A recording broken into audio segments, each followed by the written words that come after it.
Hello friends, welcome to online study centre. और आज हम लोग पढ़ेंगे प्रतियोगिता दर्पण करंट अफेयर्स की पत्रिका है। फरवरी 2022 का संस्करण है। ठीक है, तो चलिए शुरू करते हैं। शुरू करने से पहले मैं ये बता दूं कि इस प्रतियोगिता दर्पण के वीडियो में खेल कूद को नहीं जोड़ा गया है। ठीक है, क्योंकि वीडियो बहुत लंबा हो रहा था, इसलिए खेल कूद को हटा दिया है मैंने। और उस खेल कूद के जो पार्ट हैं उसको क्रॉनिकल के वीडियो में, पूरा खेल कूद क्रॉनिकल के वीडियो में ऐड कर देंगे। ठीक है, इसलिए ऐसा नहीं है कि कोई पार्ट छूटेगा, सभी करंट अफेयर्स कवर हो जाएंगे। बस दोनों वीडियो को जरूर देखिएगा। तो चलिए शुरू करते हैं। पहले राष्ट्रीय घटनाक्रम से, जहां पहला टॉपिक है हेलीकॉप्टर दुर्घटना में chief of defence staff general Bipin Rawat का निधन। तो देखिए, हुआ यूं कि 8 दिसंबर को तमिलनाडु के नीलगिरी जिले में कुन्नूर में एक हेलीकॉप्टर दुर्घटना हुआ। भारत के जो पहले चीफ ऑफ डिफेंस स्टाफ, मतलब सीडीएस जिसे हम लोग कहते हैं, जनरल बिपिन रावत और उनकी पत्नी का नाम था मधुलिका रावत। उनके साथ साथ अन्य 12 सैन्यकर्मी भी थे उस हेलीकॉप्टर में, जिनका हेलीकॉप्टर दुर्घटना में मृत्यु हो गया। ठीक है, देखा जाए तो दुर्घटना के दिन 11 सैनिक कर्मियों का निधन हुआ था। ठीक है, कुल 12 सैन्यकर्मी थे, लेकिन 11 सैन्यकर्मी का निधन दुर्घटना के दिन ही हो गया था। एक बच गए थे, लेकिन 6 दिन बाद अस्पताल में इलाज के दौरान भी उनका भी निधन हो गया। ठीक है, अब देखा जाए तो जो हेलीकॉप्टर था, हेलीकॉप्टर का नाम था MI-17V5 हेलीकॉप्टर था। ठीक है, अब देखा जाए तो कोयम्बटूर के निकट वायुसेना के सुल्लूर स्टेशन से वेलिंगटन के डिफेंस सर्विस स्टाफ कॉलेज के लिए ये प्रातः 11:48 पर उड़ान भरा था। लेकिन हुआ यूं कि ये अपने लक्ष्य तक पहुंचने से मात्र 10 किलोमीटर पहले ही दुर्घटनाग्रस्त हो गया और घाटी में गिर गया। ठीक है, कुछ प्रत्यक्षदर्शी जो थे, जिन्होंने ये दुर्घटना को देखा था, उनके अनुसार जो खराब मौसम था और उस खराब मौसम में जो धुंध के कारण हेलीकॉप्टर थोड़ा नीचे उड़ता हुआ पेड़ से टकरा गया और घाटी में गिर गया। ठीक है, ये कुछ प्रत्यक्षदर्शी का कहना था। अब देखा जाए तो 9 दिसंबर को हेलीकॉप्टर का ब्लैक बॉक्स ढूंढ लिया गया। 8 दिसंबर को दुर्घटना हुआ था और 9 दिसंबर को हेलीकॉप्टर का जो ब्लैक बॉक्स है उसको ढूंढ लिया गया। और एयर मार्शल मानवेंद्र सिंह की अध्यक्षता में दुर्घटना के कारणों की जांच के लिए तीनों सेनाओं को एकीकृत दल का गठन रक्षा मंत्रालय ने किया है। चलिए अब देखते हैं कि इसमें किन किन लोगों की मृत्यु हुई थी। तो देखिए, जो हेलीकॉप्टर दुर्घटना में मारे गए लोगों की सूची अगर देखें तो पहले थे हमारे पहले सीडीएस, भारत के पहले CDS chief of defence staff general Bipin Rawat. ठीक है, और उनकी पत्नी दूसरी है, जो जनरल बिपिन रावत की पत्नी है, श्रीमती मधुलिका रावत।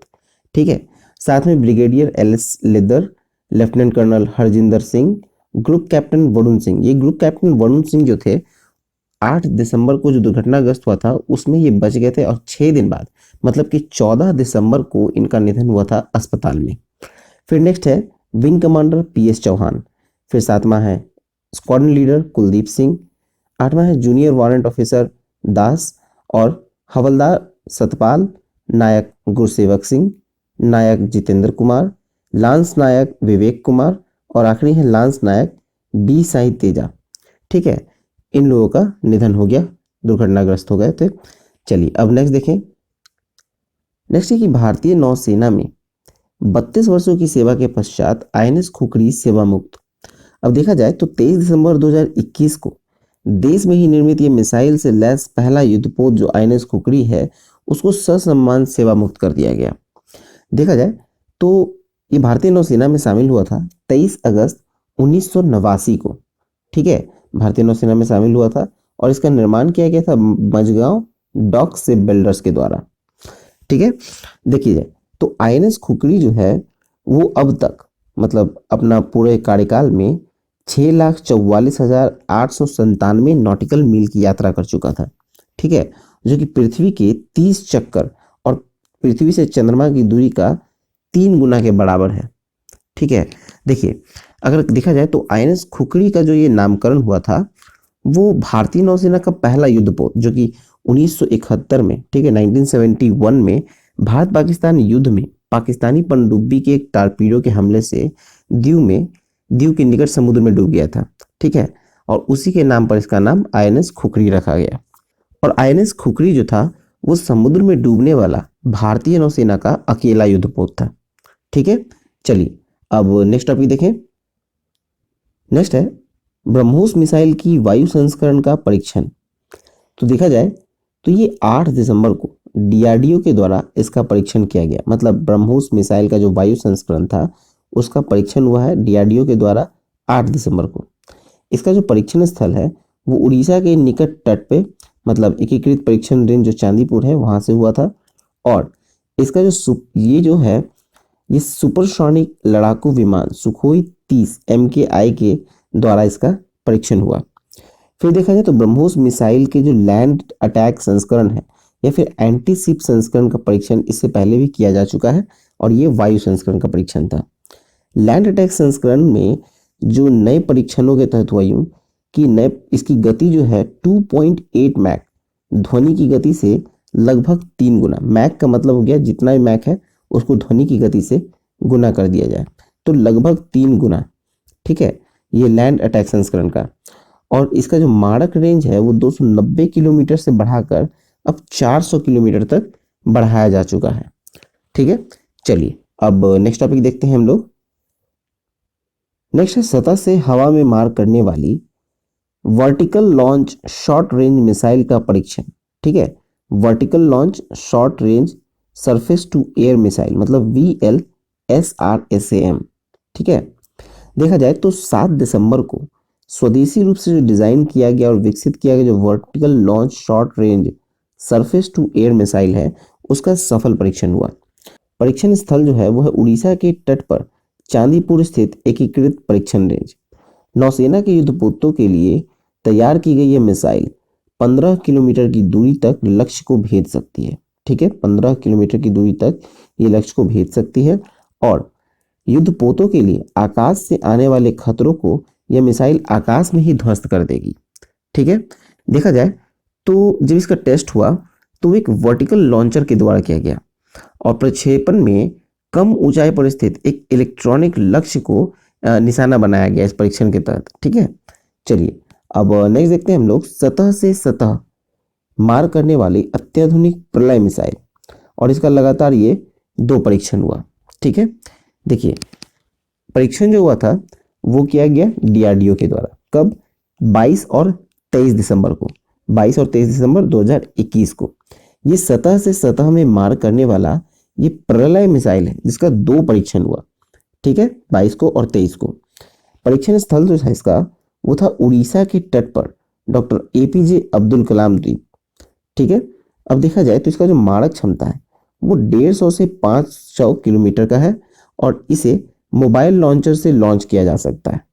ठीक है, हम लोग एक देख रहे हैं कि हमेशा ये डीआरडीओ के द्वारा परीक्षण किया जा रहा है। डीआरडीओ को हम लोग हिंदी में कहते हैं रक्षा अनुसंधान एवं विकास संगठन। ठीक है, जिसके अध्यक्ष हैं डॉक्टर सतीश रेड्डी। ये काफी एग्जाम में पूछा जाता है। चलिए नेक्स्ट टॉपिक देखते हैं हम लोग। नेक्स्ट टॉपिक है 351 और रक्षा उत्पादों के आयात पर प्रतिबंध लगा दिया गया। तो देखिए ये 29 दिसंबर को 351 और रक्षा उत्पाद के आयात पर रोक लगाने का निर्णय लिया गया और इसकी सूची जो है वो रक्षा मंत्रालय के द्वारा जारी की गई है। देखा जाए तो पिछले 16 महीनों में ये तीसरी बार ये सूची जारी की गई है। मतलब ये तीसरी बार प्रतिबंध लगाने का सूची जारी किया गया है। पहली बार कब लगाया गया था? तो ये 9 अगस्त 2020 को। उस समय क्या हुआ था कि 101 रक्षा उत्पादों का आयात पर प्रतिबंध लगा था। फिर आपको दूसरा जो हुआ वो 31 मई 2021 को। उस समय भी 108 अन्य रक्षा उत्पादों की सूची जारी की गई थी जिस पर प्रतिबंध लगाया गया था। और ये तीसरा हो गया आपको 29 दिसंबर को। मतलब 351 रक्षा उत्पाद पर आयात पर रोक लगा है ये 29 दिसंबर 2021 को। ये 3 बार हो गया। ठीक है, अब देखा जाए तो इस बार में जो मुख्य है जिस पे प्रतिबंध किया गया है वो है laser warning sensor, high pressure globe valve, high pressure check valve, voltage control accelerator तथा कई तरह के केबल एवं सर्किट आदि।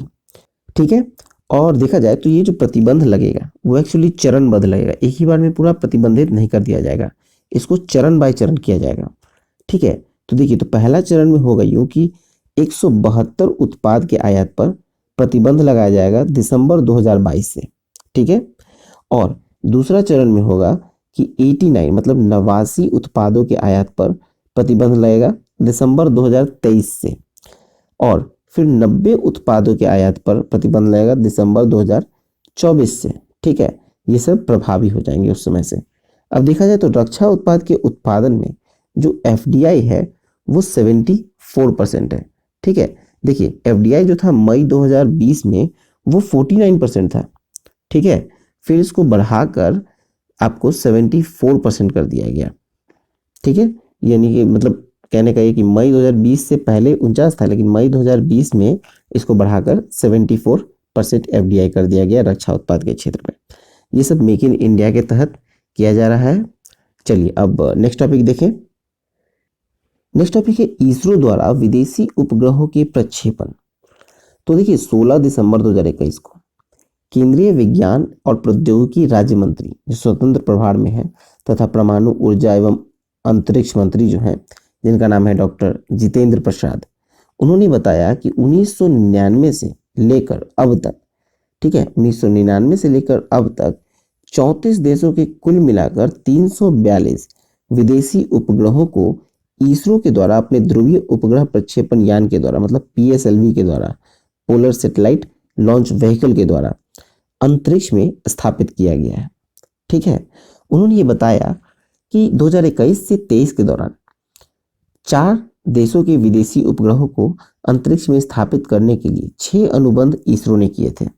ठीक है, ये 2021 से 23 के लिए है। 4 देशों के विदेशी उपग्रहों को अंतरिक्ष में प्रक्षेपण किया जाएगा, इसके लिए 6 अनुबंध इसरो ने किए हैं। इन प्रक्षेपण से उसे 132 मिलियन यूरो का राजस्व इसरो को प्राप्त होगा। ठीक है, कहने का मतलब कि ये 6 अनुबंध हुआ है जिसमें 4 विदेशी मतलब 4 देशों से जो विदेशी उपग्रह अंतरिक्ष में जाने वाले हैं मतलब स्थापित किए जाएंगे इसरो के द्वारा, इस प्रक्रिया में इसरो को 132 मिलियन यूरो का राजस्व प्राप्त होगा। ठीक है, 3 वर्षों में मतलब 2019 से 21 में जो वाणिज्यिक आधार पर किए गए विदेशी उपग्रहों का प्रक्षेपण से $35 मिलियन और 10 मिलियन यूरो का राजस्व इसरो को प्राप्त हुआ है। ठीक है, जो 19 से 21 के बीच में $35 मिलियन और 10 मिलियन यूरो राजस्व प्राप्त हुआ है।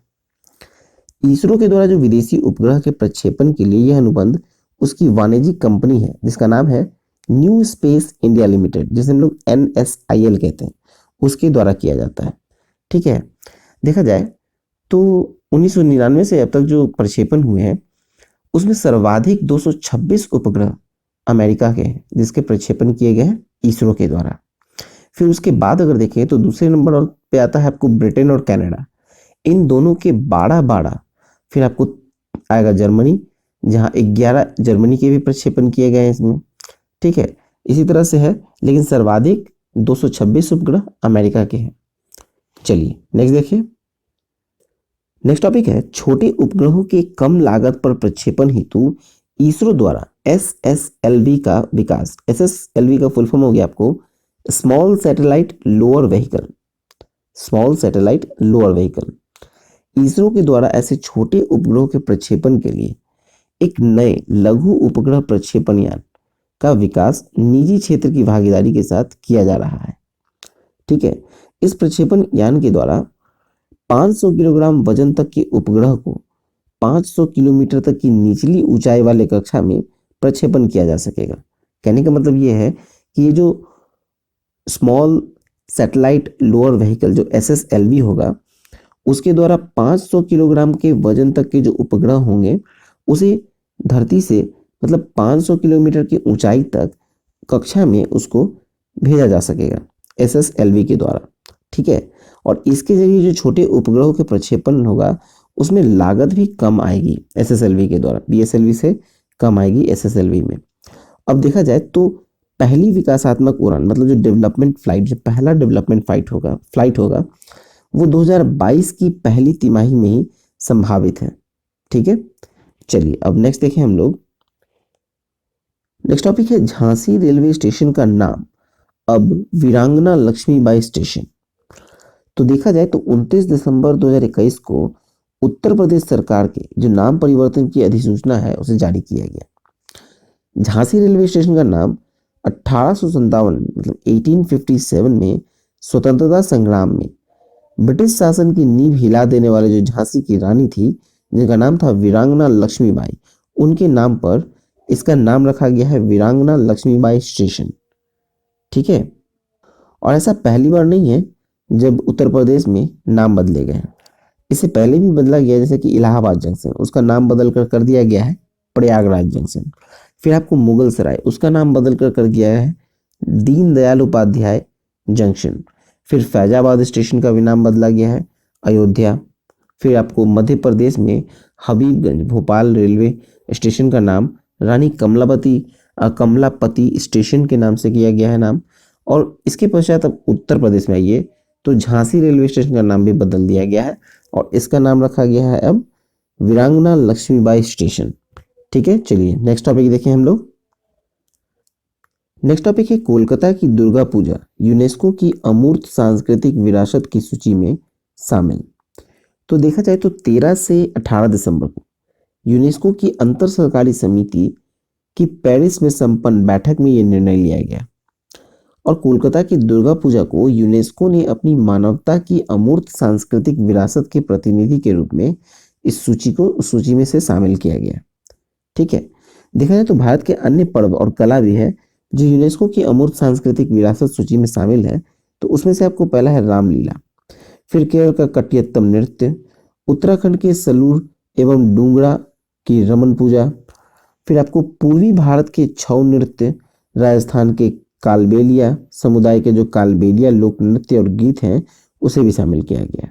फिर आपको केरल का मेदिनीपुर रंगमंच, लद्दाख के बौद्ध जप, मणिपुर का परंपरागत संकीर्तन, पंजाब के एक समुदाय विशेष की पीतल एवं तांबे के बर्तन बनाने की परंपरागत कला, फिर आपको योग तथा प्रयागराज, हरिद्वार, उज्जैन व नासिक में जो कुंभ मेले लगते हैं वो, इन सब को भी ये शामिल किया गया है पहले से ही यूनेस्को की अमूर्त सांस्कृतिक विरासत की सूची में। ठीक है, और अब शामिल कर लिया गया है कलकत्ता के दुर्गा पूजा को। चलिए अब नेक्स्ट टॉपिक देखते हैं हम लोग। नेक्स्ट है समुद्र की गहराइयों, बहुमूल्य संसाधनों की खोज व अन्य समुद्री अध्ययन हेतु समुद्रयान परियोजना।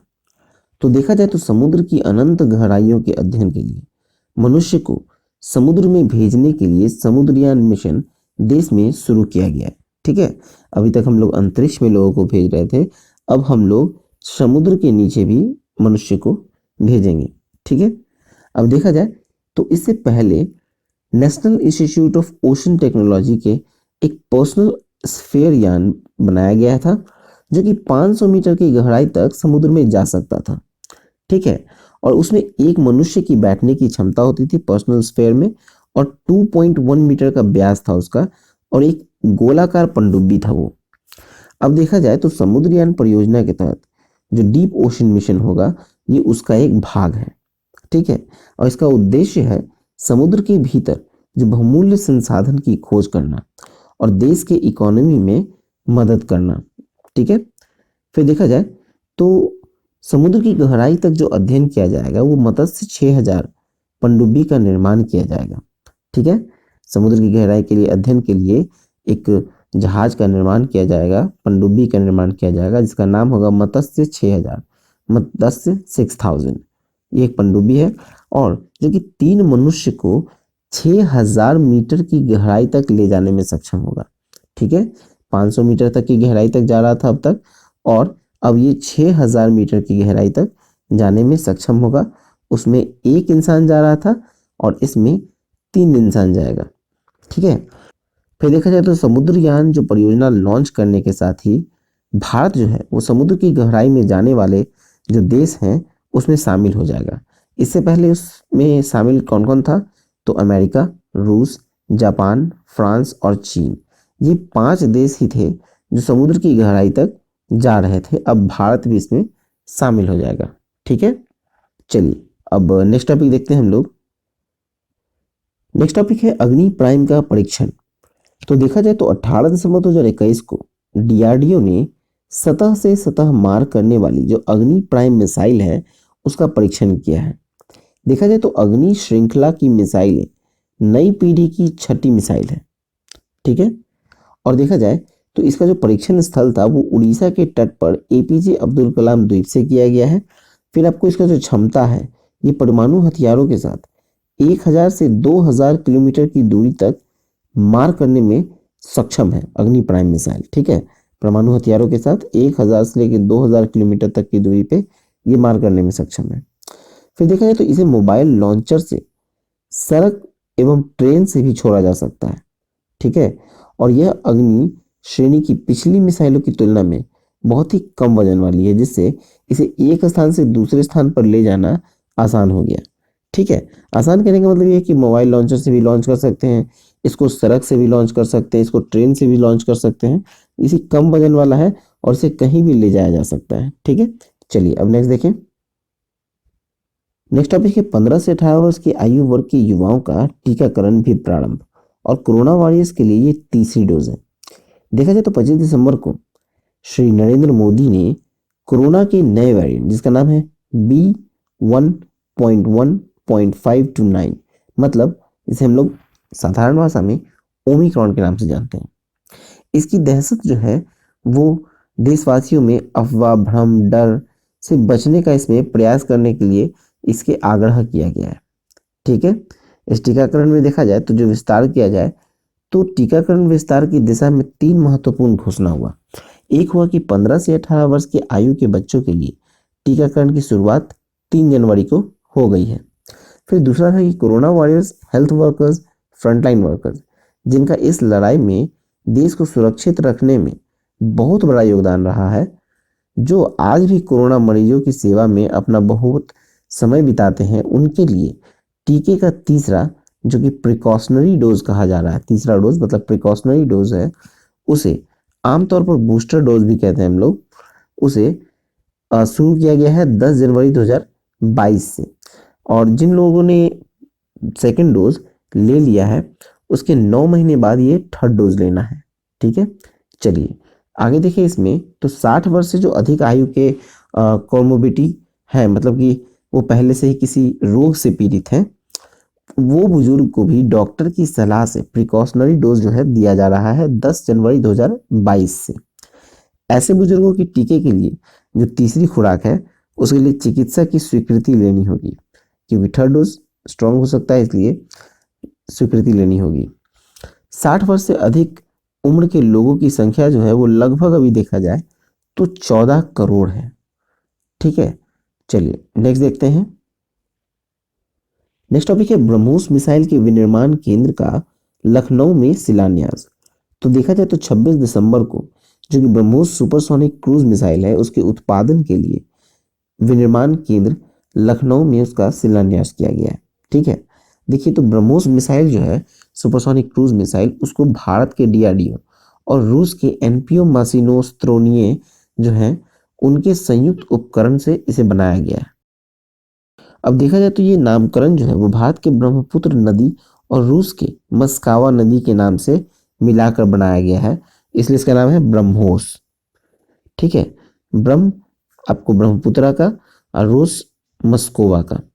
अब देखा जाए तो डीआरडीओ की एक टेस्टिंग लैब है, टेस्टिंग लैब रक्षा प्रौद्योगिकी और परीक्षण केंद्र यानी defence technology and test centre, इसका शिलान्यास भी हुआ है। फिर है कि ब्रह्मोस के साधन केंद्र के लिए 200 एकड़ भूमि उत्तर प्रदेश सरकार ने लखनऊ में उपलब्ध कराई है, लखनऊ के हरैनी में। फिर है कि इस इकाई में 80 से 100 ब्रह्मोस मिसाइल प्रति वर्ष तैयार किए जा सकेंगे। ठीक है, चलिए नेक्स्ट देखें। अब मूव करते हैं हम लोग अंतर्राष्ट्रीय घटनाक्रम में, जहां पहला है कि राष्ट्रपति श्री रामनाथ कोविंद की बांग्लादेश यात्रा। तो देखिए ये 15 से 17 दिसंबर को भारत के राष्ट्रपति श्री रामनाथ कोविंद ने बांग्लादेश की राजकीय यात्रा की थी। ठीक है, और देखा जाए तो इस यात्रा का जो मुख्य उद्देश्य था वो था कि बांग्लादेश का जो 50वां विजय दिवस समारोह है उसमें भागीदारी। ठीक है, अब देखिए तो ढाका में जो विजय दिवस परेड हुआ उसमें भारतीय सशस्त्र बल के तीनों अंगों का 122 सदस्यीय दल ने भाग लिया था। ठीक है, भारतीय सेना का मतलब भारतीय सशस्त्र बल का जो तीनों अंग है उसमें से 122 सदस्यीय दल ने भाग लिया था। अब देखा जाए तो भारत के राष्ट्रपति जो बांग्लादेश की 3 दिन की यात्रा के दौरान कई प्रमुख घोषणाएं उन्होंने की।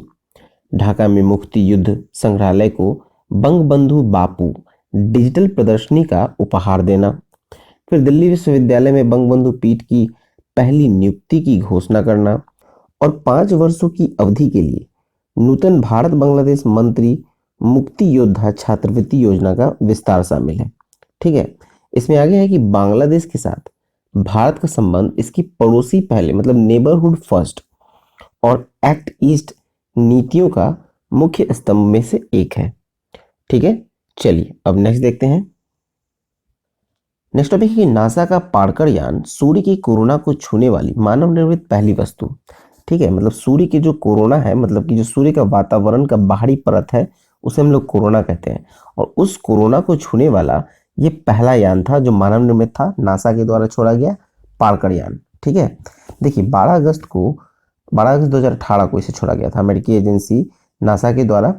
अब ये सूर्य के वातावरण के बाहरी भाग के कोरोना को जानकारी एकत्र करने के लिए इसे प्रक्षेपित किया गया था और ये 28 अप्रैल 2021 को उस कोरोना में प्रवेश कर लिया था। देखिए ये प्रवेश तो 28 अप्रैल 2021 को ही कर लिया था, लेकिन नासा ने उसका खुलासा अब दिसंबर 2021 में किया। ठीक है, और पार्कर यान जो है वो सूर्य के कोरोना को छूने वाला पहला मानव निर्मित वस्तु है। इससे पहले भी एक यान था जो छोड़ा गया था जिसका नाम था हीलियस 2। ठीक है, हीलियस 2 जो यान है वो भी मानव निर्मित था और 1974 में उसे प्रक्षेपित किया गया था। ये यान जो है वो सूर्य के सबसे नजदीक मतलब 42.73 मिलियन किलोमीटर तक पहुंचा था। ठीक है, और देखा जाए इसके बारे में तो ये कई बार कोरोना के होते हुए यान जो है 2025 में सूर्य से 61.6 लाख किलोमीटर की दूरी तक पहुंचेगा। ठीक है, वो 42.73 मिलियन किलोमीटर था और ये 61.6 लाख किलोमीटर तक पहुंचेगा। इसमें एक चीज और देखा जाए तो 28 अप्रैल को यानी 28 अप्रैल 2021 को पार्कर जो है वो कम से कम 3 बार कोरोना से होकर गुजरा था और जिसमें सबसे अधिक अवधि देखा जाए तो 5 घंटे तक वहां रहा था। ठीक है, चलिए नेक्स्ट टॉपिक देखते हैं। नेक्स्ट टॉपिक है रूसी राष्ट्रपति व्लादिमीर पुतिन की भारत यात्रा। देखा जाए तो भारत का जो यात्रा किया 6 दिसंबर 2021 को व्लादिमीर पुतिन जो कि रूस के राष्ट्रपति हैं, उन्होंने 21वीं शिखर वार्ता में दिल्ली आई थी। ठीक है, और राष्ट्रपति पुतिन की कुछ ही घंटे की ये नई दिल्ली का प्रवास था क्योंकि शाम में उन्होंने स्वदेश वापसी कर ली। ये कुछ ही घंटों का नई दिल्ली में प्रवास के दौरान पहले भारत और रूस के रक्षा मंत्रियों श्री राजनाथ सिंह, सरगेई शोइगु और विदेश मंत्री एस जयशंकर और सरगेई लावरोव के बीच अलग अलग तथा बाद में 2+2 व्यवस्था के तहत इन चारों की संयुक्त बैठक हुई थी। ठीक है, अब देखा जाए तो दोनों देशों के बीच जो रक्षा, अंतरिक्ष, इस्पात, जहाजरानी, कोयला, पेट्रोलियम, कोविड सहित विभिन्न क्षेत्रों में ये सहयोग के लिए 28 समझौता ज्ञापन पर इन्होंने हस्ताक्षर किया था। ठीक है, फिर इसमें आगे देखें तो सबसे महत्वपूर्ण समझौता देखा जाए दोनों देशों के बीच तो ये था सैन्य तकनीक का सहयोग को 2021 से 10 वर्ष और आगे बढ़ाकर अब 2031 तक बढ़ाने का संबंधित था। ठीक है, फिर देखा जाए तो इस समझौते के तहत अमेठी में कोरबा में 6 लाख से अधिक AK-203 असॉल्ट राइफल का निर्माण भारत और रूस के संयुक्त साझेदारी से किया जाएगा। ठीक है, और ये पहली मौका होगा, ये पहला बार होगा विश्व में कि इन राइफलों का निर्माण रूस के बाहर किसी देश में होगा।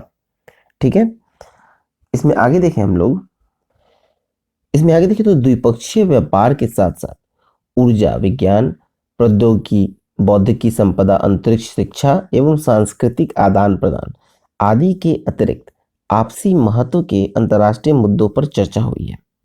फिर अफगानिस्तान की स्थिति पर चर्चा में दोनों नेताओं ने इस मामलों में एक दूसरे की चिंताओं को स्वीकार किया। अफगानिस्तान की भूमिका, आतंकवादी गतिविधियों नहीं होने देने का आवश्यकता, इन दोनों ने बल दिया है इस पक्ष पर भी। और फिर जब भारत रूस की आगामी जो 22वीं शिखर वार्ता होगी वो रूस में होगी। ठीक है, श्री नरेंद्र मोदी जो भारत के प्रधानमंत्री हैं उन्हें निमंत्रण दिया गया है पुतिन के द्वारा। चलिए नेक्स्ट देखें। नेक्स्ट टॉपिक है कि म्यांमार की अपदस्थ सरकार में स्टेट काउंसलर रही आंग सान सू की को 2 वर्ष के कारावास की सजा। तो देखिए ये 6 दिसंबर 2021 को म्यांमार की जो निर्वाचित सरकार में स्टेट काउंसलर थी, लोकतंत्रवादी नेता आंग सान सू की के विरुद्ध अनेक कई आपराधिक मामले सैन्य सरकार द्वारा चलाए गए हैं। ठीक है, फिर इनमें से एक मामला जो है उसमें 4 वर्ष की उनको सजा सुनाई गई। विशेष अदालत ने सजा सुनाई 4 वर्ष की, लेकिन सैन्य सरकार ने बाद में उनकी सजा घटाकर आधा कर दिया। ठीक है, मतलब 4 साल से घटाकर 2 वर्ष कर दिया। ये सजा जो है वो लोगों को उकसाने और कोरोना वायरस संबंधी प्रतिबंधों का उल्लंघन करने के दोषी पाने के लिए इन्हें अदालत ने ये सजा सुनाई है। चलिए नेक्स्ट देखते हैं। नेक्स्ट है विश्व की सबसे शक्तिशाली महिला। सर्वाधिक शक्तिशाली 100 महिलाओं में भारत की 4 महिलाएं। तो देखा जाए तो दिसंबर 2021 में जो अमेरिकी वाणिज्यिक पत्रिका है फोर्ब्स ने विश्व का सर्वाधिक शक्तिशाली महिलाओं का वर्ष 2021 का अपना सूची जारी किया है। इस सूची के अनुसार अगर देखें तो विभिन्न क्षेत्रों में महिलाओं को चित्रांकन किया जाता है। मतलब जो क्षेत्र हैं वो है वित्त, व्यापार, लाइफस्टाइल में आपको मनोरंजन और फैशन दोनों आता है। फिर सहित इसके साथ हो गया आपको मीडिया, टेक्नोलॉजी और पॉलिटिक्स भी शामिल है।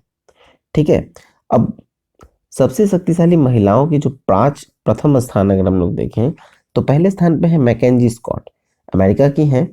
ये क्षेत्र इनका अगर देखा जाए तो ये फिलेंथ्रोपी और लेखक हैं। ठीक है, और सबसे बड़ी बात ये जेफ बेजोस की पूर्व पत्नी है। अमेज़न कंपनी के मालिक हैं जेफ बेजोस, उन्हीं की पूर्व पत्नी है। ठीक है, फिर दूसरे स्थान पे आती हैं कमला हैरिस जो है वो अमेरिकी उपराष्ट्रपति हैं। और क्रिस्टीना लेगार्ड तीसरे स्थान पर है जो कि यूरोपीय केंद्रीय बैंक के अध्यक्ष हैं और ये फ्रांस से हैं। फिर है मैरी बाड़ा जो है वो जनरल मोटर्स के सीईओ हैं, अमेरिकन हैं। और फिर नेक्स्ट है आपको मेलिंडा गेट्स, अमेरिका के हैं। Bill and Melinda Gates foundation की ये सह संस्थापक हैं। अब देखते हैं उन 4 महिलाओं को जो भारत से हैं। उसमें अगर देखा जाए तो ओवरऑल 37वें स्थान पर, मतलब जो 100 का लिस्ट जारी किया गया था फोर्ब्स के द्वारा, 100 में 37वें नंबर पे आती है निर्मला सीतारमण और भारत की प्रथम होती है सबसे शक्तिशाली महिला में। और निर्मला सीतारमण जो है वो भारत की वाणिज्य एवं उद्योग मंत्री हैं। फिर दूसरी है आपको रोशनी नादर मल्होत्रा और ओवरऑल रैंकिंग में ये 52वें स्थान पे हैं। ये एचसीएल के संस्थापक चेयरमैन शिव नाडर की इकलौती संतान है और इस कंपनी की मुख्य कार्यकारी अधिकारी भी हैं। ठीक है, फिर नेक्स्ट आपको किरण मजूमदार शॉ जो है वो बायोटेक्नोलॉजी क्षेत्र की बेंगलुरु स्थित कंपनी बायोकॉन की चेयरपर्सन है। फिर नेक्स्ट है आपको फागुनी नायर कौन है? तो ये सौंदर्य उत्पाद कंपनी नायका ये संस्थापक है और सीईओ है। ठीक है, चलिए नेक्स्ट देखते हैं।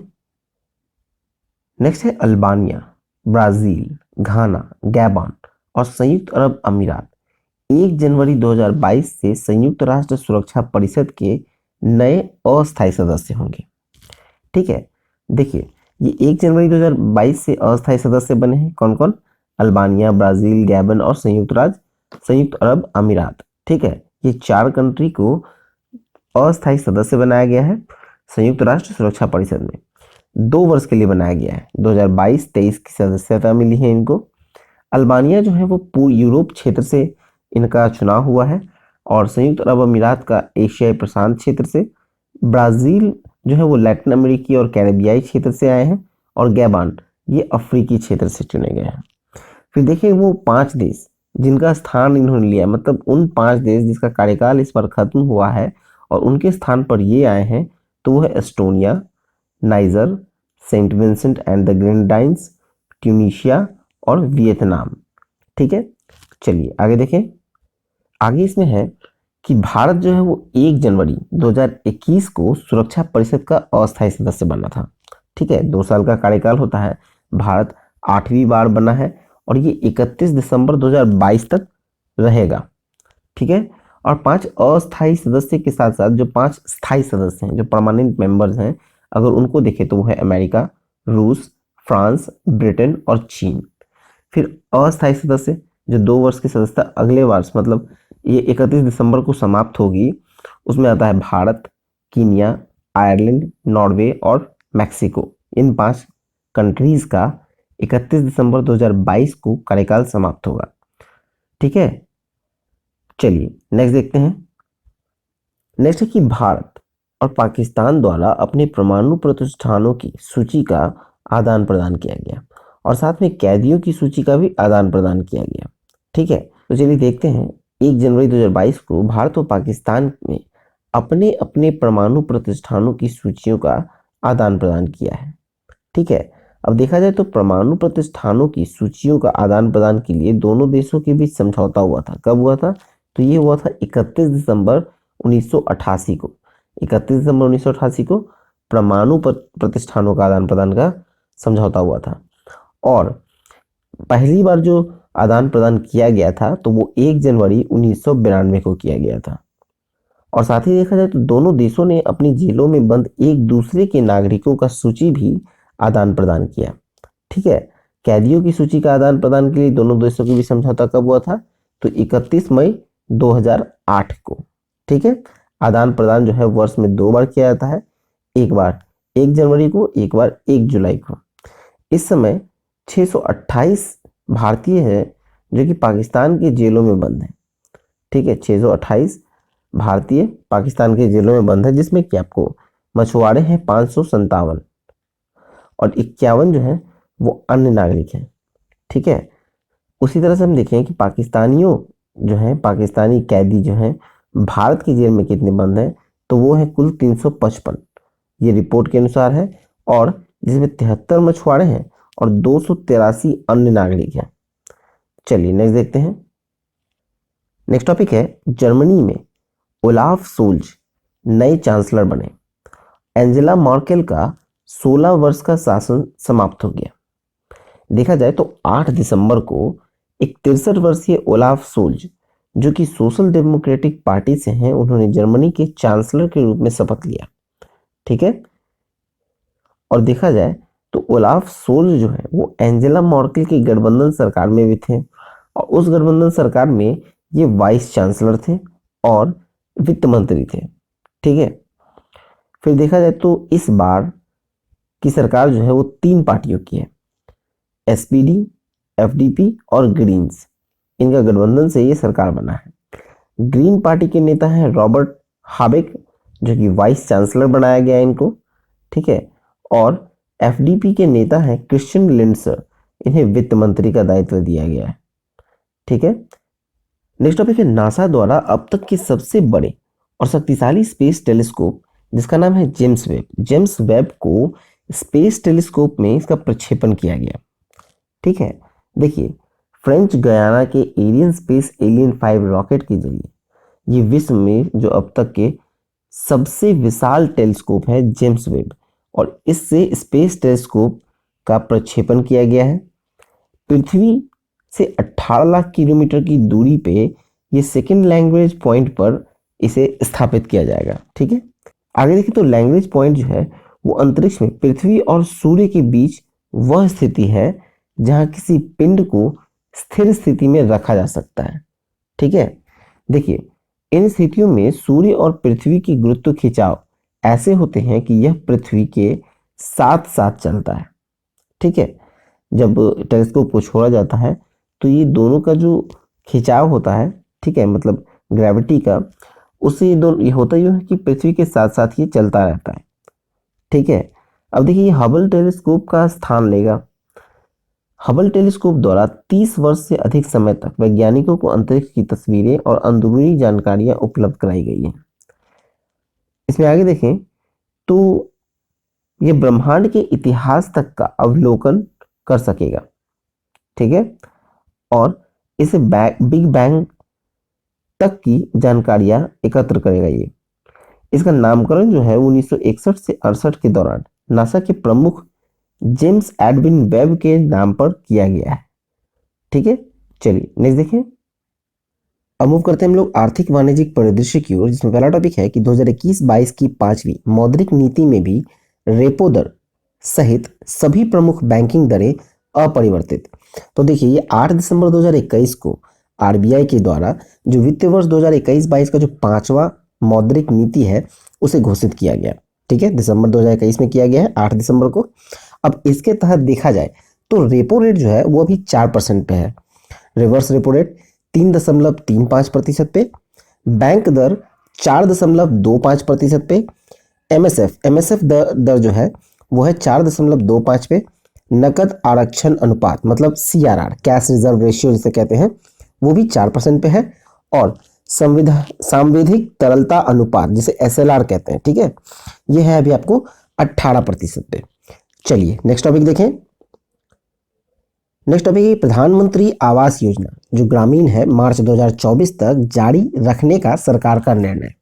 तो देखा जाए तो ये 25 नवंबर को ग्रामीण क्षेत्रों में सबके लिए आवास उपलब्ध कराने के उद्देश्य से पूरी तरह से प्राप्त करने के लिए प्रधानमंत्री आवास योजना जो ग्रामीण है वो मार्च 2024 तक जारी रखने का निर्णय लिया गया है। ठीक है, देखा जाए तो योजना के तहत जो लक्ष्य था 2.95 करोड़ आवास का, 2.95 करोड़ आवास के निर्माण का जो कार्य पूरा किया जा सके उसके लिए अभी भी अधूरा है। ठीक है, 155.75 लाख आवास का निर्माण कार्य अभी बचा हुआ है, और इसमें जो कुल वित्तीय भार है वो है 2,17,257 करोड़ रुपए ये अनुमानित है, और केंद्र सरकार का हिस्सा इसमें रहेगा 1,25,106 करोड़, और राज्य सरकार का हिस्सा रहेगा 73,475 करोड़। ठीक है, फिर देखा जाए नाबार्ड को ब्याज चुकाने के लिए 18,676 करोड़ रुपए की अतिरिक्त आवश्यकता होगी इसमें, और इस योजना का जो शुभारंभ किया गया था ये आपको 20 नवंबर 2016 को इसका शुभारंभ हुआ था। फिर इसमें देखा जाए तो पहला चरण था वो 2016-17 से लेकर 2018-19 के दौरान था, उसमें 1 करोड़ पक्के घर, ठीक है, पक्के आवास का निर्माण, और दूसरे चरण में जो 2019-20 से लेकर 21-22 तक था उसमें 1.95 करोड़ आवास का निर्माण हेतु सहायता उपलब्ध कराने के लक्ष्य था। ठीक है, और 29 नवंबर 2021 तक 1.65 करोड़ आवास का निर्माण पूरा हो चुका था। ठीक है, चलिए नेक्स्ट देखें। नेक्स्ट टॉपिक है हाल ही के वर्षों में भारत में विदेशी निवेश, और ये रिजर्व बैंक के आंकड़े हैं। तो देखिए ये हम लोग सभी जानते हैं कि एफडीआई जो होता है, जो फॉरेन डायरेक्ट इन्वेस्टमेंट है, वो किसी भी देश के आर्थिक विकास में महत्वपूर्ण योगदान होता है। ये देश को गैर ऋण वित्त जो होता है, जो नॉन डेट फाइनेंस है, वो उपलब्ध कराने के लिए महत्वपूर्ण स्रोत होने के साथ साथ घरेलू कंपनी के लिए उच्च स्तरीय प्रौद्योगिकी उपलब्ध कराने का भी स्रोत होता है। ठीक है, इसी के चलते सरकार एफडीआई संवर्धन हेतु सदा प्रयासरत रहती है। ठीक है, और इसमें देखा जाए तो भारतीय रिजर्व बैंक के हवाले से जो उपयुक्त आंकड़े हैं जो वाणिज्य मंत्रालय के द्वारा 8 दिसंबर 2021 को लोकसभा में प्रस्तुत किए गए हैं, उसमें हम लोग देखें तो जो वर्ष 2020-21 का है, जो विदेशी प्रत्यक्ष निवेश है एफडीआई अरब डॉलर में, वो है 81.973। ठीक है, और एफपीआई यानी जो विदेशी पोर्टफोलियो निवेश है वो है 38.725 अरब डॉलर में। ठीक है, इसलिए देखा जाए तो ये आंकड़े हैं वो अनुकूल नीतियों के चलते देश में विदेशी निवेश काफी संतोषजनक हाल में इस वर्ष में हुई है। ठीक है, चलिए नेक्स्ट देखते हैं। नेक्स्ट है लघु बचतों पर ब्याज दर अपरिवर्तित। ठीक है, देखा जाए तो ये 2021-22 की चौथी तिमाही का है, यानी जनवरी से मार्च 2022 का है। ये 1 जनवरी से लेकर 31 मार्च 2022 के लिए होगा। ठीक है, ये लघु बचत, और इस पर कोई ब्याज दर में कोई भी कटौती सरकार ने नहीं की है, जो पहले था वही अभी भी है। ये आपको पोस्ट ऑफिस के जो बचत खाते होते हैं ये उनके लिए है। ठीक है, तो इसमें देखा जाए तो बचत खाते मतलब सेविंग अकाउंट्स में 4% दिया जा रहा है। 1 वर्षीय, 2 वर्षीय या 3 वर्षीय सावधि जमा पर 5.5% है, 5 वर्षीय सावधि जमा पर 6.7%, 5 वर्षीय रेकरिंग जमा पर 5.8%, 5 वर्षीय वरिष्ठ नागरिक बचत योजना पर ये आपको 7.4% हो गया, और 5 वर्षीय राष्ट्रीय बचत पत्र पर आपको 6.8%। ठीक है, ये पूरा डाटा उस पीडीएफ में दे दिया जाएगा। ठीक है, चलिए अब नेक्स्ट देखते हैं हम लोग। नेक्स्ट टॉपिक है 2021-22 की दूसरी तिमाही में भुगतान संतुलन के चालू खाते में घाटा, और ये रिजर्व बैंक के आंकड़े हैं। तो देखा जाए तो 1 दिसंबर 2021 को आरबीआई ने चालू वित्त वर्ष 2021-22 की दूसरी तिमाही मतलब जुलाई सितंबर 2021 में देश में देश के भुगतान संतुलन के चालू खाते घाटे को आंकड़ा जारी किया है। चालू खाता घाटा का मतलब करेंट अकाउंट डेफिसिट। ठीक है, देखा जाए तो दूसरी तिमाही में देश में चालू खाता का जो घाटा है वो 9.6 अरब डॉलर है, मतलब ये जीडीपी का 1.3% है। और देखा जाए तो आरबीआई के अनुसार 2021-22 की दूसरी तिमाही में जो चालू खाते में जो घाटे में वृद्धि हुई है वो मुख्यतः आपको व्यापार से मतलब बैलेंस ऑफ ट्रेड के घाटे में वृद्धि के कारण हुआ है और निवेश आय के बाह्य प्रवाह में वृद्धि के कारण हुआ है। ठीक है, चलिए नेक्स्ट देखें। नेक्स्ट टॉपिक है केन बेतवा लिंक परियोजना को केंद्र की मंजूरी। तो देखा जाए तो ये 8 दिसंबर 2021 को केंद्रीय मंत्रिमंडल ने देश में नदियों को आपस में जोड़ने की पहली प्रमुख परियोजना केन बेतवा लिंक परियोजना को मंजूरी प्रदान की है। और देखा जाए तो इस परियोजना के तहत होगा यूं कि केन नदी से पानी बेतवा नदी में भेजा जाएगा। ठीक है, केन नदी से बेतवा नदी में भेजा जाएगा। ये मध्य प्रदेश में दाऊधन में बांध के निर्माण, लोअर उर परियोजना, कोठा बैराज और बिना कॉम्प्लेक्स परियोजना के जरिए इसे किया जाएगा। ठीक है, अब देखा जाए तो इससे बुंदेलखंड क्षेत्र में पानी की कमी वाला जो 10.62 लाख हेक्टेयर क्षेत्र है उसमें सिंचाई की सुविधा मिल सकेगी इससे, और 62 लाख लोगों को पेयजल उपलब्ध कराया जा सकेगा इससे। इसमें आगे है कि इस परियोजना से 103 मेगावाट पन बिजली और 27 मेगावाट सौर ऊर्जा पैदा होगी। ये परियोजना 8 वर्ष में पूरी होने वाली है जिसमें लागत है 44,605 करोड़। ये अनुमानित राशि है। ठीक है, चलिए नेक्स्ट देखें। नेक्स्ट टॉपिक है मसालों के उत्पादन एवं निर्यात में वृद्धि। और ये देखा जाए तो 21 दिसंबर को केंद्रीय कृषि एवं किसान कल्याण मंत्री हैं नरेंद्र सिंह तोमर, उन्होंने एक कार्यक्रम में बताया कि 2014 से 15 में जो देश के मसाले में उत्पादन हो रहा था वो था 67.64 लाख टन, लेकिन ये 2021 में बढ़कर हो गया है 106.79 लाख टन। ठीक है, और उसी तरह से देखा जाए तो बुआई क्षेत्र, जो मसाला का बुआई क्षेत्र था जो 32.2 लाख हेक्टेयर से बढ़कर अब हो गया है 45.28 लाख हेक्टेयर। ठीक है, मसाला के निर्यात मात्रा में भी वृद्धि हुई है। ये 9.8% मसालों का निर्यात मात्रा में वृद्धि हुई है। ठीक है, और उसी मूल्य की दृष्टि में देखा जाए तो ये 10.5% की वार्षिक वृद्धि उसमें भी हुई है। मतलब अगर मात्रा जैसे क्वांटिटी में अगर वृद्धि देखें तो 9.8% बढ़ा है निर्यात, और अगर मूल्य मतलब करेंसी मतलब मूल्य में देखा जाए वृद्धि तो ये 10.5% वार्षिक वृद्धि देखी गई है। ठीक है, अब देखा जाए 2020-21 में तो मसालों में निर्यात जो हुआ था वो 29,535 करोड़ रुपए का हुआ था। विदेशी मुद्रा कोष इतना प्राप्त हुआ देश को। ठीक है, फिर देखा जाए तो कृषिगत उत्पादों के निर्यात में समुद्री उत्पाद, गैर बासमती चावल, बासमती चावल के पश्चात मसालों का चौथा स्थान है। ठीक है, समुद्री उत्पाद पहले स्थान पर है, फिर गैर बासमती चावल दूसरे स्थान पर, बासमती चावल तीसरे स्थान पर और मसाला चौथे स्थान पर। जबकि बागवानी उपजों के निर्यात से प्राप्त होने वाला जो राजस्व में ये 41% योगदान मसाले का है। ठीक है, चलिए नेक्स्ट टॉपिक देखें। नेक्स्ट टॉपिक है पीएम किसान सम्मान योजना की 10वीं किस्त जारी कर दी गई। देखिए पीएम किसान सम्मान योजना क्या था, इसके तहत ये था कि किसानों को 6,000 रुपये सालाना दी जा रही थी 3 किस्तों में, 2-2 हज़ार रुपये का 3 किस्त दिया जा रहा था हर चौथे मंथ पे। तो 1 जनवरी 2022 को पहले ही दिन देश मतलब साल का पहला दिन प्रधानमंत्री किसान सम्मान निधि योजना के तहत 2-2 हज़ार का जो 10वां किस्त है वो पात्र किसानों के बैंक खाते में अंतरित कर दी गई। ठीक है, और प्रधानमंत्री किसान सम्मान निधि योजना दिसंबर 2018 में प्रारंभ हुआ था और इस योजना के तहत 6,000 रुपये सालाना मदद किसानों को 3 किस्तों में दी जा रही है। और देखा जाए इस योजना के तहत 6,000 रुपये जो प्रतिवर्ष सहायता प्राप्त करने के लिए कुछ शर्त निर्धारित हैं, जैसे यह उन्हीं किसानों को प्राप्त होगा जिसको कृषि भूमि जिनके नाम पर हो। ठीक है, किसान के नाम पर अगर कृषि भूमि है तभी उनको ये 6,000 रुपये का जो किस्त है वो मिलेगा। और साथ ही साथ संस्थागत भूमि धारक इस योजना के तहत लाभ पात्र नहीं है। किसी भी सरकारी विभाग में कार्यरत अथवा विभाग में सेवानिवृत्त होकर पेंशन पाने वाले किसान भी इस योजना के लाभ पात्र नहीं हैं। इंजीनियर, डॉक्टर, वकील, चार्टर्ड अकाउंटेंट आदि के रूप में पंजीकृत पैसे वाला को इस योजना में लाभ प्राप्त नहीं हो सकता है।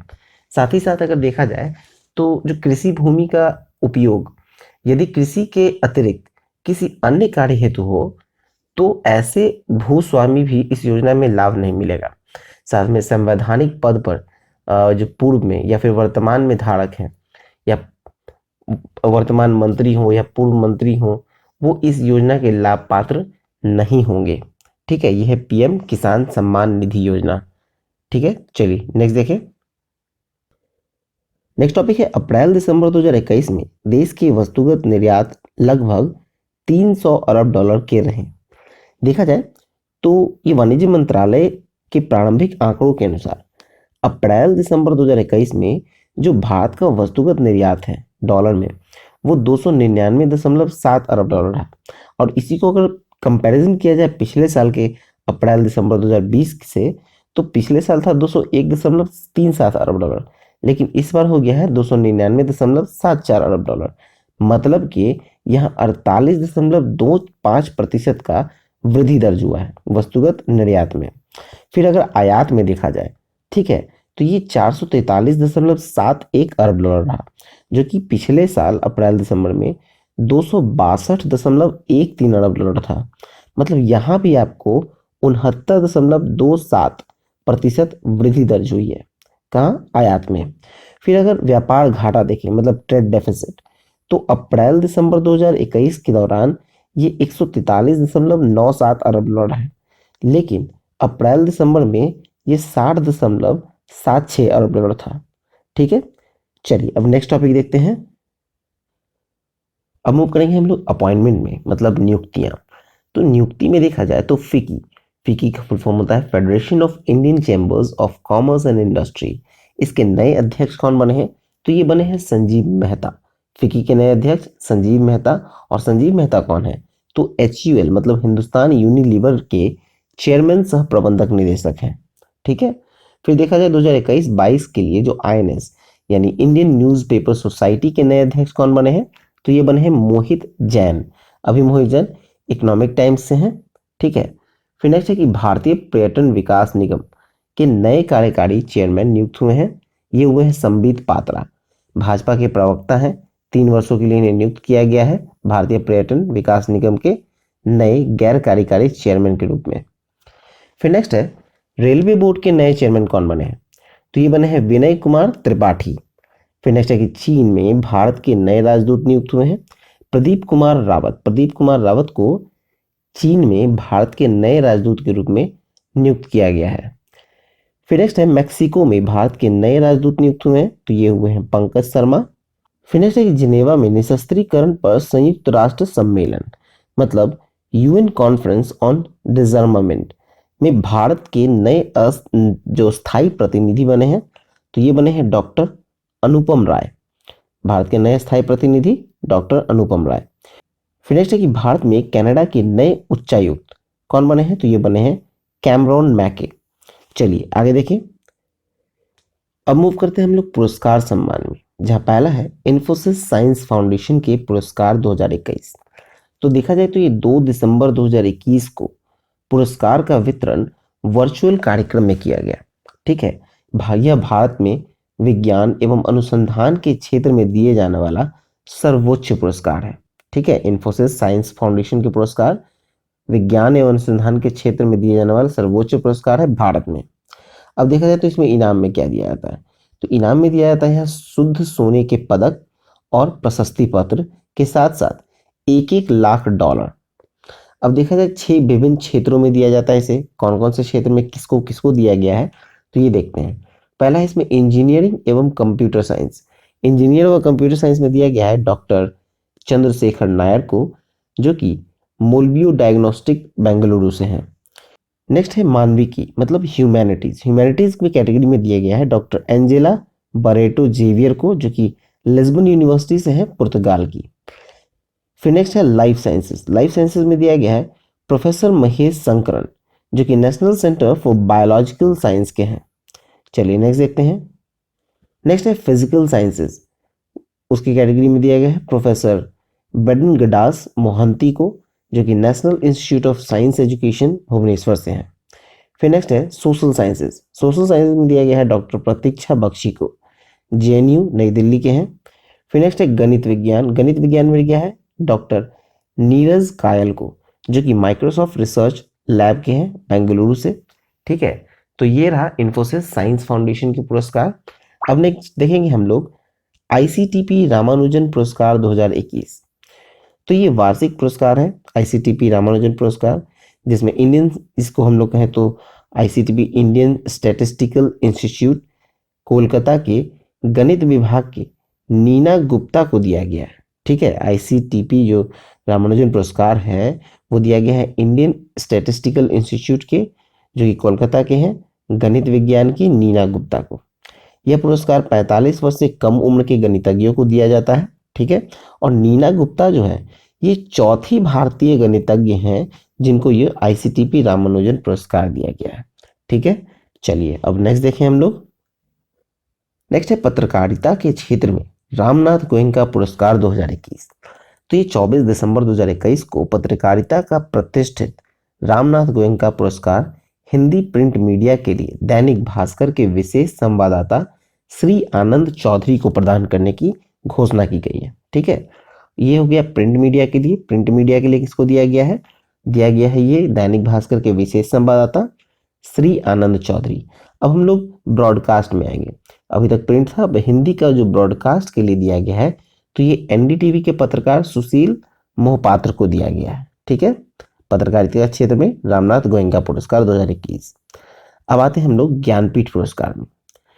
तो 7 दिसंबर को 56वां ज्ञानपीठ पुरस्कार और 57वां ज्ञानपीठ पुरस्कार दिया गया है। 56वां ज्ञानपीठ पुरस्कार हो गया 2020 के लिए और 57वां ज्ञानपीठ पुरस्कार हो गया 2021 के लिए। अब देखा जाए तो 56वां ज्ञानपीठ पुरस्कार के विजेता हैं नीलमणि फुकन, जो कि असमिया कथाकार हैं, और 2021 के लिए जो 57वां ज्ञानपीठ पुरस्कार विजेता है वो है दामोदर मावजी, ये कोंकणी लेखक हैं। चलिए नेक्स्ट देखते हैं। नेक्स्ट है जमनालाल बजाज पुरस्कार 2021। तो ये देखा जाए तो 6 दिसंबर 2021 को जमनालाल बजाज फाउंडेशन वर्ष का 2021 का ये पुरस्कार वितरण किया गया है मुंबई में।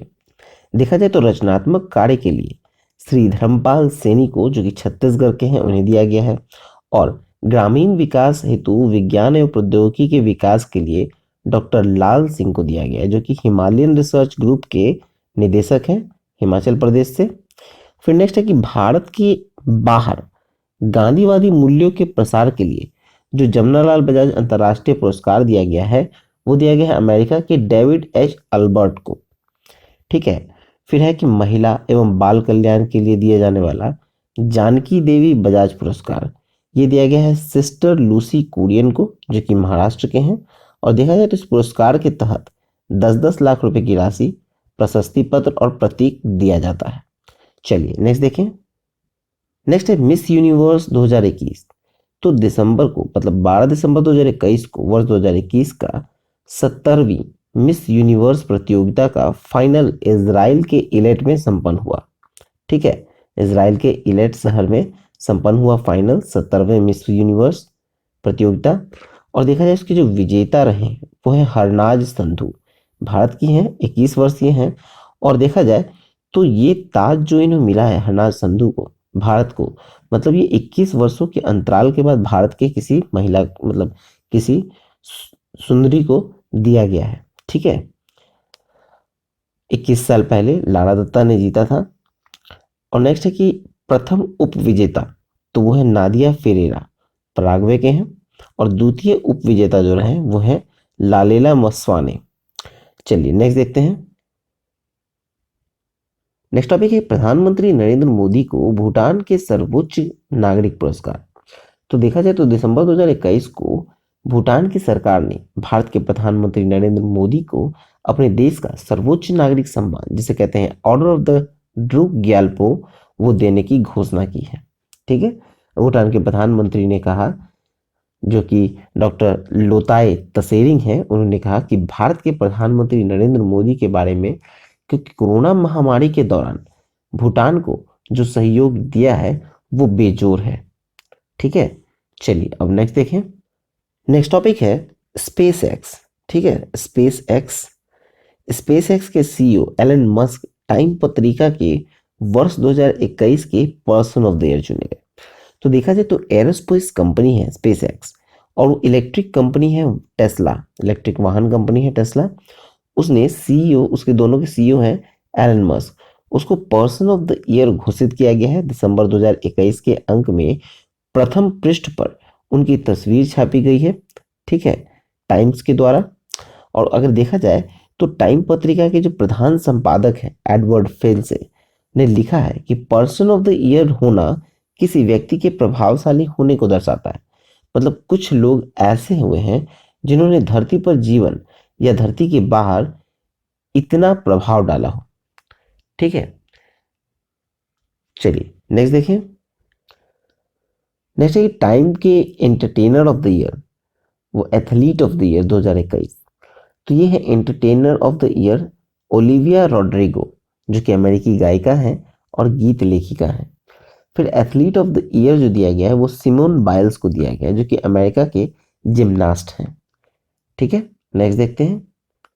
नेक्स्ट टॉपिक है वर्ल्ड एथलेटिक्स पुरस्कार 2021।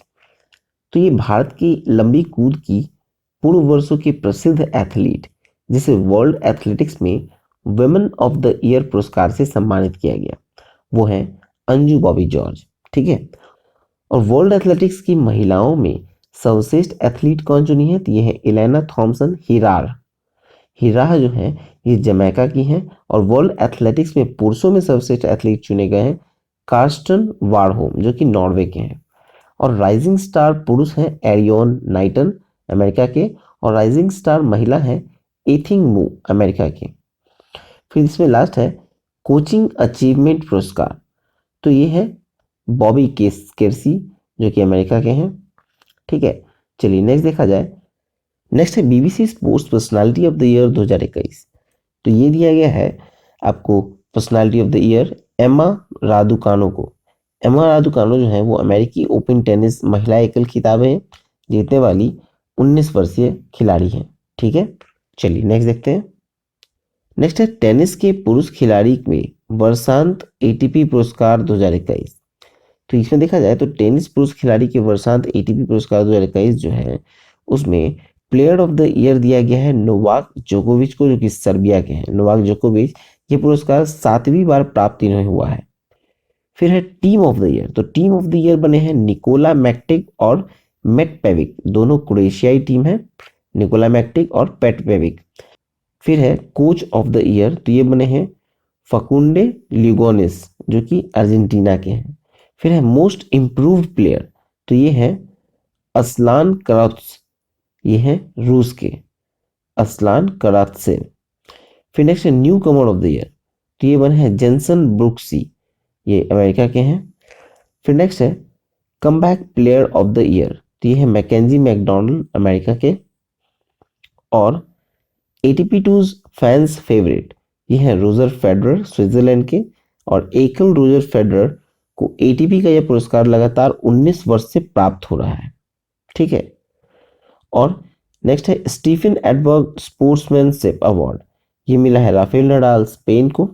और आर्थर एस ह्यूमैनिटेरियन अवार्ड, तो ये दिया गया है मार्क्स डेनियल न्यूजीलैंड को। और Ram book man media excellence award, ये देना है प्रज्वाल हेगड़े भारत को। ठीक है, चलिए नेक्स्ट देखते हैं। नेक्स्ट है टेनिस के महिला खिलाड़ियों के वर्षांत एटीपी पुरस्कार 2021। तो देखा जाए तो महिला खिलाड़ी के लिए वर्षांत एटीपी पुरस्कार जो है वो उसमें प्लेयर ऑफ द ईयर चुने गए हैं एस्ले बार्टी। एस्ले बार्टी आपको ऑस्ट्रेलिया के हैं। और युगल टीम ऑफ द ईयर चुना गया है बारबोरा क्रेस्कोवा और कैटरीना सिनियाकोवा को, दो की चेक गणराज्य के हैं। फिर नेक्स्ट है most improve player of the year, तो ये है बारबरा क्रेस्कोवा, जो कि चेक गणराज्य की हैं most improve player of the year. फिर है newcomer of the year, तो newcomer of the year जीते हैं एमा रादुकानो ब्रिटेन के। Comeback player of the year जीता है कार्ला सुआरेज नवारे के। और कोच ऑफ द ईयर ये जिन्हें हैं कोंचिता मार्टिनेज स्पेन के। चलिए नेक्स्ट देखें। अब मूव करेंगे हम लोग निधन में, जहाँ पहला है विनोद दुआ। विनोद दुआ जो कि पद्मश्री और रामनाथ गोयनका पुरस्कार से सम्मानित एक वरिष्ठ टीवी पत्रकार हैं। विनोद दुआ, उनका 67 वर्ष की आयु में निधन हो गया नई दिल्ली में। ठीक है। फिर नेक्स्ट है डेसमंड टूटू। ये नोबेल शांति पुरस्कार और भारत के गांधी शांति पुरस्कार से सम्मानित है और दक्षिण अफ्रीका में रंग भेद के विरुद्ध एवं मानवाधिकारों के लिए संघर्षरत रहे डेमन टूटू का 90 वर्ष की आयु में निधन हो गया। ठीक है। नेक्स्ट आपको के.एस. सेतु माधवन 4 बार फिल्म फेयर पुरस्कार और 10 बार राष्ट्रीय पुरस्कार से सम्मानित मलयालम फिल्म की प्रसिद्ध निर्देशक के.एस. सेतु माधवन का 94 वर्ष की आयु में निधन हो गया। फिर नेक्स्ट है नंद किशोर पुष्टि। नंद किशोर पुष्टि जो है वो पद्मश्री से सम्मानित है। उड़ीसा के प्रसिद्ध शिक्षक नंद किशोर पुष्टि का 102 वर्ष की आयु में निधन हो गया। चलिए नेक्स्ट देखते हैं। नेक्स्ट है पुस्तकें। देखा जाए, पहला है कि जस्टिस फॉर द जज एंड ऑटोबायोग्राफी, इसके लेखक हैं रंजन गोगोई। फिर नेक्स्ट है लाल सलाम अनोबल। लाल सलाम अनोबल, इसके लेखक है स्मृति जुबिन ईरानी। नेक्स्ट है the sage with 2 horns unusual tales from mythology, इसके लेखक हैं सुधा मूर्ति। फिर नेक्स्ट है an incomplete life the autobiography, इसके लेखक हैं विजय पाल सिंघानिया। फिर नेक्स्ट है वन अरेंज्ड मर्डर, इसके लेखक हैं चेतन भगत। चलिए आगे देखें। अब आते हैं विविध में। पहला है भारत अंतर्राष्ट्रीय विज्ञान महोत्सव। तो ये देखिए जाए तो 10 से 13 दिसंबर 2022 को भारत अंतर्राष्ट्रीय विज्ञान महोत्सव के 7वें संस्करण का आयोजन गोवा के पणजी में संपन्न हुआ। पृथ्वी विज्ञान मंत्रालय, national centre for polar and ocean research की नोडल एजेंसी। विषय इसका था समृद्ध भारत के लिए विज्ञान, प्रौद्योगिक और नवाचार में रचनात्मक उत्सव। ठीक है। चलिए नेक्स्ट देखें। ये वीडियो यहाँ पर समाप्त होता है। अच्छा लगा हो तो प्लीज लाइक और शेयर करें। सब्सक्राइब नहीं किया है तो सब्सक्राइब करके नोटिफिकेशन बेल दबा दें। पीडीएफ आपको onlinestudycenter.in पे मिलेगा या फिर आप टेलीग्राम ज्वाइन कर लें, लिंक वहाँ डायरेक्ट आपको मिल जाएगा। ठीक है। तो चलिए मिलते हैं अगले वीडियो में। Thank you for watching online study centre.